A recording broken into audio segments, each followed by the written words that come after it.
It's done bro. I don't know मैं इस situation को किस तरीके से एड्रेस करूं, but congratulations to everyone, every Gen Z, every subscriber मेरा। आई नो इस प्रोटेस्ट में जो मेजरली ऑडियंस थी वो मेरे वॉचर्स में से बहुत सारे लोग थे, मैं था।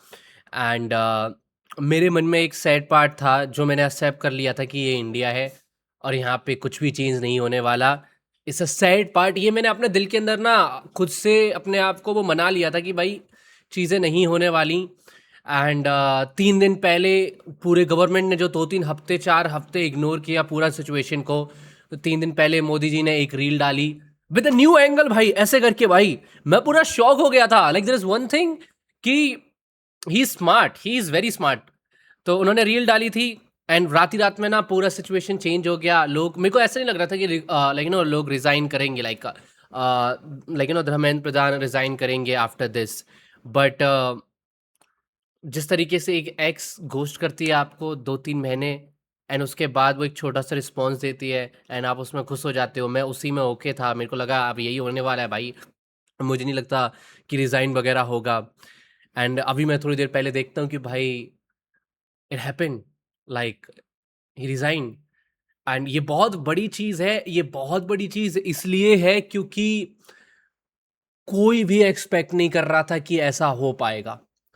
विदाउट लड़े, विदाउट लाइक वो चीज़ें तोड़े, हमने गवर्नमेंट को हिला दिया। एंड वो भी ऐसा नहीं है कि हम भाई पार्लियामेंट घुस के पार्लियामेंट को तोड़ने चले गए थे, just like what happened to Nepal and everything. ऐसा नहीं भाई, just cause of fucking memes and just cause creators ने एंड बहुत सारे लोगों ने इसके ऊपर बातचीत किया। हम थोड़ा सा सैड पार्ट है for the creators and people जो जो कि अपनी आपको ये बोलते हैं कि भाई, जिन्होंने मेरा एग्जाम्पल में इसके बारे में बिल्कुल बातचीत नहीं करी। आई मीन मैं ये नहीं कहता कि आपको अपनी 20 वीडियोस डालनी है इसके ऊपर। कुछ लोगों ने इसके ऊपर कंटेंट बनाया, बहुत सारे फॉलोअर्स गेन किए, जो कि एक अच्छी चीज़ है। But there is a lot of content creator जिन्होंने इसके ऊपर बातचीत नहीं करी।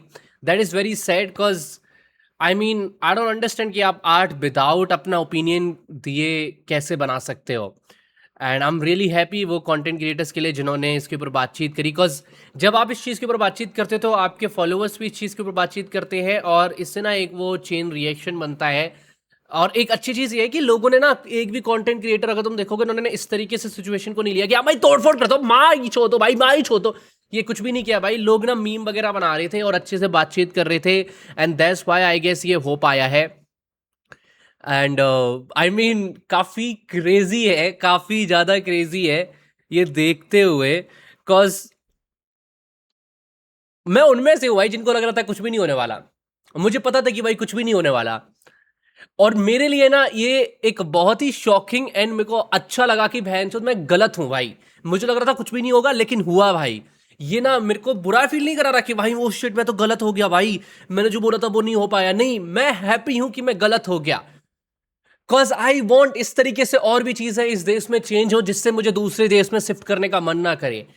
आज नहीं तो एटलीस्ट मैं ये ना सोचूं कि मैं अपने देश में रह रहा हूं लेकिन मैं अपने बच्चों को अपने देश में नहीं रहने दूंगा। ये फीलिंग एक तरीके से खराब है भाई। तुम चाहते हो कि तुम्हारे देश में, like you love your country but sometime you know that your country is stopping you and is sad भाई। That's the thing. We did it, congratulations to everyone. And yes, इस तरीके से अपनी बातों को रखो भाई। बातों को रखने में ना एक अच्छी चीज है, बातों को रखने में लोग सुनेंगे, यही वैल्यू है भाई।